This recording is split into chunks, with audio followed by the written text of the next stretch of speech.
Hi friends, welcome to our channel sky ఎస్పీ2. ఈ video కనుక మీకు నచ్చినట్లయితే స్కై ఎస్పీ2 అనే యూట్యూబ్ ఛానల్ను సబ్స్క్రైబ్ చేసి లైక్ చేసి షేర్ చేయండి ఫ్రెండ్స్. ఈరోజు కరెంట్ అఫైర్స్తో చూడండి. 2వ తేదీ జనవరి 2024 నాటి కరెంట్ అఫైర్స్. అందులో మొదటి చూడండి, దేశంలోనే పొడవైన సముద్ర వంతెన.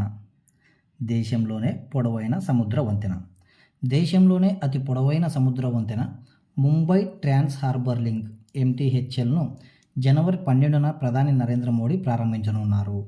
చూడండి, ఎప్పుడంటే జనవరి 12న ప్రధానమంత్రి నరేంద్ర మోడీ గారు ప్రారంభించనున్నారు. ముంబైలోని సెవ్రీ మరియు రాయ్గఢ్ జిల్లాలోని నవశెవ ప్రాంతం మధ్య 21.8 కిలోమీటర్లు అంటే దాదాపు 22 కిలోమీటర్ల పొడవున ఈ వంతెనను నిర్మిస్తున్నారు. ఎన్ని కిలోమీటర్లు అంటే 21.8 కిలోమీటర్లు. అదేవిధంగా చూడండి, ఈ వంతెన 6 లేన్లతో నిర్మించనున్నారు. అంటే 3+3. ఎన్ని లైన్లతో అంటే 6 లైన్లతో నిర్మించనున్నారు. 21.8 కిలోమీటర్ల పొడవు గల వంతెన ఇది. ఈ వంతెన అనేది సముద్రం పైన మరియు భూమిపైన కలదు. చూడండి, ఈ 21.8 కిలోమీటర్లు అనేది భూమిపైన కలదు, సముద్రం పైన కలదు. సముద్రం పైన చూడండి 16.5 కిలోమీటర్లు. సముద్రం పైన ఎన్ని కిలోమీటర్లు ఏర్పాటు చేయనున్నారంటే 16.5 కిలోమీటర్లు సముద్రం పైన ఈ వంతెనను నిర్మిస్తున్నారు. అదేవిధంగా భూమిపైన చూడండి దాదాపు 5.5 కిలోమీటర్లు. అంటే దాదాపు అంటే 5.5 కాకపోవచ్చు, కానీ 5.3 ఆ మధ్యలో ఏర్పాటు చేయబోతున్నారు. అదేవిధంగా ఈ వంతెన నిర్మాణం 2018 సంవత్సరంలో ప్రారంభించబడింది. చూడండి, ఈ వంతెన అనేది 2018 సంవత్సరంలో ప్రారంభించడం జరిగింది. ఈ వంతెనపై ఆర్టిఫిషియల్ ఇంటెలిజెంట్ కెమెరాలు అమర్చబడి ఉంటాయి. చూడండి, ఈ ఏర్పాటు చేయబోతున్న ఈ వంతెనలో ఆర్టిఫిషియల్ ఇంటెలిజెంట్ కెమెరాలు అమర్చబడుతున్నాయి.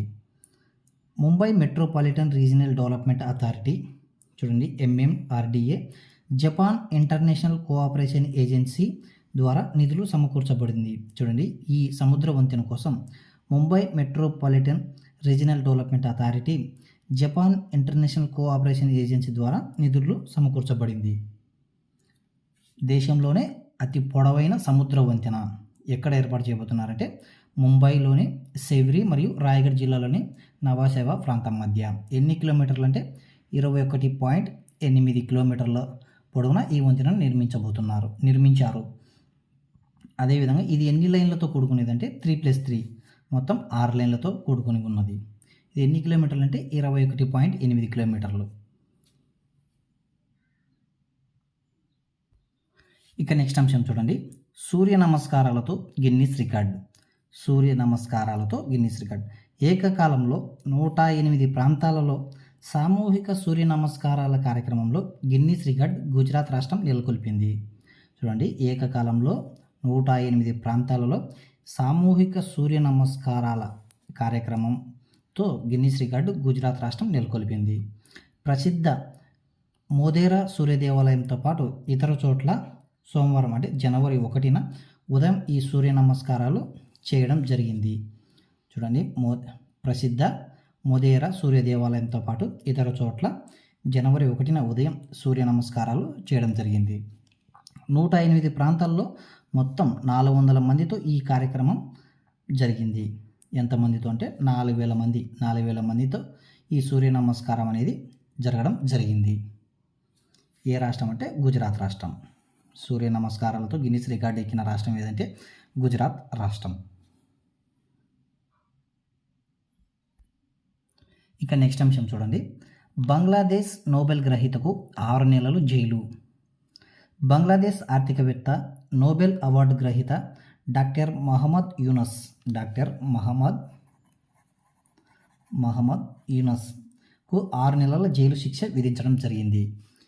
యూనస్ మరియు ఆయన సహచరులు గ్రామీణ టెలికాం కంపెనీలో కార్మికుల సంక్షేమ నిధిని ఏర్పాటు చేయడంలో విఫలమయ్యారని. చూడండి, ఎందుకు జైలు శిక్ష విధించడం జరిగిందంటే గ్రామీణ టెలికాం కంపెనీలో కార్మికుల సంక్షేమ నిధి ఏర్పాటు చేయడంలో విఫలమయ్యారని 3వ కార్మిక న్యాయస్థానం జడ్జి షేక్ మరీనా సుల్తానా, చూడండి ఆ జడ్జి పేరు వచ్చేసి షేక్ మరీనా సుల్తానా మొహమ్మద్ యూనస్కు 6 నెలల జైలు శిక్ష మరియు 19,000 జరిమానా విధించడం జరిగింది. చూడండి, యూనస్ మరియు ఆయన సహచరులకు 6 నెలల జైలు శిక్ష మరియు 19,000 జరిమానా విధించడం జరిగింది. అసలు మహమ్మద్ యూనస్ ఎవరంటే చూడండి, ఈ మహమ్మద్ యూనస్ ఆయన నోబెల్ శాంతి పురస్కార గ్రహీత. 2006 సంవత్సరంలో నోబెల్ శాంతి బహుమతి అందుకున్న వ్యక్తి ఎవరంటే మహమ్మద్ యూనస్. యూనస్ కంపెనీ చూడండి, యూనస్ కంపెనీ బంగ్లాదేశ్ కార్మిక చట్టాలను ఉల్లంఘించిందని, చూడండి బంగ్లాదేశ్ యొక్క కార్మిక చట్టాలను ఉల్లంఘించిందని, కనీసం 67 మంది గ్రామీణ టెలికాం ఉద్యోగులను పర్మనెంట్ ఉద్యోగులుగా చేయవలసి ఉందని, అత్యవసర లేదా ప్రత్యేక సందర్భాలలో సిబ్బందికి మద్దతుగా సంక్షేమ నిధిని ఏర్పాటు చేయలేదని, అలాగే కంపెనీ యొక్క పాలసీని అనుసరించి గ్రామీణ డివిడెండ్లు 5% చూడండి 5% సిబ్బందికి పంపిణీ చేయవలసి ఉందని, అలా చేయడం లేదని ఈ లేబర్ కోర్టు పేర్కొనడం జరిగింది.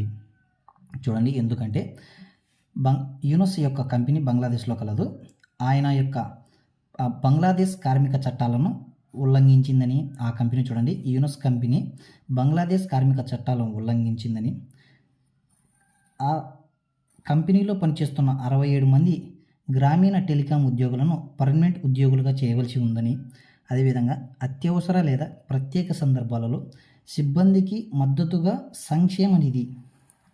సంక్షేమ నిధి ఏర్పాటు చేయలేదని, అలాగే కంపెనీ యొక్క పాలసీని అనుసరించి గ్రామీణ డివిడెండ్లు 5% సిబ్బందికి పంపిణీ చేయవలసి ఉందని, అలా చేయడం లేదని ఈ లేబర్ కోర్టు పేర్కొని ఆయనకు 6 నెలల జైలు శిక్ష 19,000 జరిమానా విధించడం జరిగింది.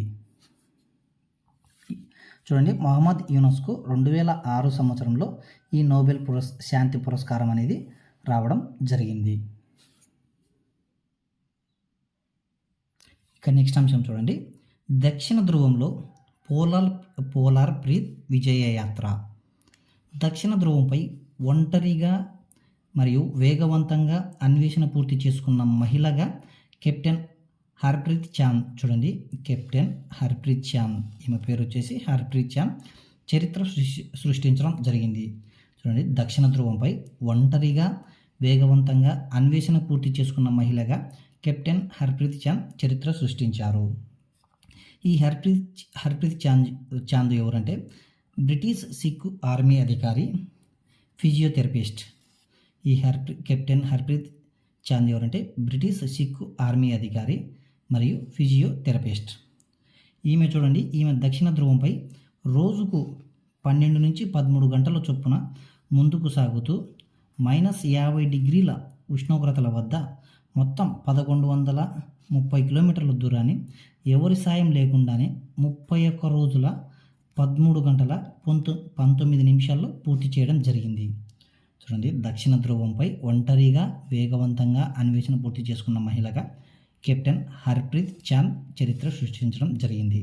ఈ పేరు గుర్తుపెట్టుకోండి, కెప్టెన్ హర్ప్రీత్ చాంద్. ఈమె రోజుకు 12 నుంచి 13 గంటల చొప్పున ముందుకు సాగుతూ అక్కడ ఉన్నటువంటి ఉష్ణోగ్రతలు ఎంతంటే -50 డిగ్రీల ఉష్ణోగ్రతల వద్ద మొత్తం 1130 కిలోమీటర్ల దూరాన్ని ఎవరి సాయం లేకుండా 31 రోజుల 13 గంటల 19 నిమిషాల్లో పూర్తి చేయడం జరిగింది. ఇక నెక్స్ట్ అంశం చూడండి, గొంతు తడవని బాల్యం యునిసెఫ్. ప్రపంచంలోని 100 కోట్ల మంది బాలలు తాగునీరు దొరక్క అల్లాడిపోతున్నారు. చూడండి, ఎంతమంది అంటే దాదాపు 100 కోట్ల మంది బాలలు తాగునీరు దొరక్క అల్లాడిపోతున్నారు. దక్షిణాసియాలో అత్యధికంగా 35 కోట్ల మందిపై ఈ ప్రభావం చూపుతుంది. చూడండి, తాగునీటి సమస్య బాలలపై ఎంత ప్రభావం చూపుతుందంటే 35 కోట్ల మంది ఈ దక్షిణాసియాలో ప్రభావం చూపుతుందని ఈ యునిసెఫ్ వెల్లడించడం జరిగింది. తాగునీటి సమస్యతో పాటు ఆహార అభద్రత, పోషకాహార లోపం, డయేరియా మొదలగు వ్యాధుల బారిన పడి బాల్యం చితికిపోతుంది. చూడండి, ఈ తాగునీటి సమస్యలతో ఆహార అభద్రత, పోషకాహార లోపము, డయేరియా మొదలగు వ్యాధులు బారిన పడి బాల్యం చితికిపోతుంది. అదేవిధంగా నీటి సమస్య అనేది కేవలం చిన్నారుల సంక్షేమం పైన కాకుండా వ్యవసాయము, పరిశ్రమలు, ఆర్థికాభివృద్ధికి కూడా ముప్పుగా పరిగణిస్తుందని హెచ్చరిస్తున్నారు. చూడండి, ఈ నీటి సమస్య అనేది కేవలం చిన్నారుల సంక్షేమం పైనే కాకోకుండా వ్యవసాయము, పరిశ్రమలు, ఆర్థికాభివృద్ధికి కూడా ముప్పుగా పరిగణిస్తుందని హెచ్చరిస్తున్నారు. 2022 సంవత్సరంలో చూడండి, 2022 సంవత్సరంలో 73.9 కోట్ల మంది 73.90 కోట్ల మంది చిన్నారులు అత్యధికంగా తాగునీటి కొరతతో ఇబ్బంది పడ్డారు. 43.60 కోట్ల మంది చిన్నారులు అత్యంత దుర్భర నీటి సమస్య కలిగిన ప్రాంతాల్లో జీవనం వెల్లదీస్తున్నారు. చూడండి, 43.60 కోట్ల మంది చిన్నారులు అత్యంత దుర్భర నీటి సమస్య కలిగిన ప్రాంతాల్లో జీవనంను వెల్లదీస్తున్నారు.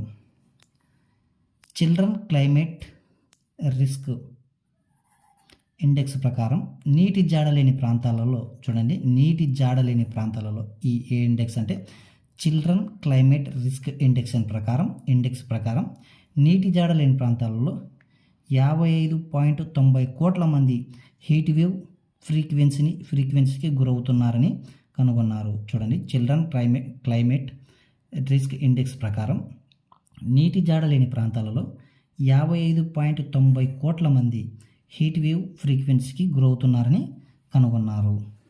అదేవిధంగా గంగా నది పరివాహక ప్రాంతం మరియు పాకిస్తాన్లలో ప్రపంచంలోనే అత్యధికంగా నీటి దోపిడీకి గురవుతున్న ప్రాంతం. చూడండి, ఈ గంగా నది పరివాహక ప్రాంతం అంటే భారత్, బంగ్లాదేశ్, నేపాల్. ఈ గంగా నది పరివాహక ప్రాంతము మరియు పాకిస్తాన్లలో ప్రపంచంలోనే అత్యధికంగా నీటి దోపిడీకి గురి అవుతుంది. ఈ ప్రాంతాలలోనే ఎక్కువగా నీటి దోపిడీ అనేది గురి కావడం జరుగుతుంది.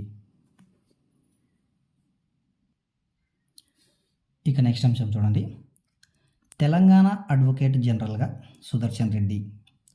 తెలంగాణ రాష్ట్ర అడ్వకేట్ జనరల్గా సీనియర్ న్యాయవాది ఏ సుదర్శన్ రెడ్డి బాధ్యతలు స్వీకరించారు. చూడండి, తెలంగాణ అడ్వకేట్ జనరల్ ఎవరు అంటే ఏ సుదర్శన్ రెడ్డి. అదేవిధంగా అదనపు అడ్వకేట్ జనరల్గా ఇమ్రాన్ ఖాన్ నియమించారు. అదనపు అడ్వకేట్ జనరల్గా ఇమ్రాన్ ఖాన్ నియమించడం జరిగింది. అదే అడ్వకేట్ జనరల్ ఎవరంటే ఏ సుదర్శన్ రెడ్డి. అదేవిధంగా అదనపు అడ్వకేట్ జనరల్ ఎవరంటే ఇమ్రాన్ ఖాన్ నియమించడం జరిగింది. ఈ వీడియో కానీ మీకు నచ్చినట్లయితే స్కై SP2 అనే యూట్యూబ్ ఛానల్ను సబ్స్క్రైబ్ చేసి, లైక్ చేసి, షేర్ చేయండి ఫ్రెండ్స్.